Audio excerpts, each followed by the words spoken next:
Olimpia le ganó su partido a Tacuarí por 2-1. Vemos aquí el primer gol de Olimpia, un golazo de Arrúa que le pegó de afuera del área y la clavó en el palo izquierdo del arquero de Tacuarí. Nada que hacer para el arquero, un verdadero golazo de esos que los gritás con alma y vida.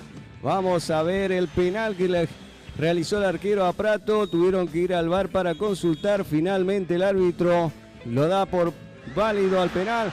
Y aquí convierte el jugador González, poniendo 2-0 para Olimpia.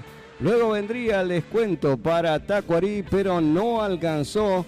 El descuento lo hizo Cardoso en contra.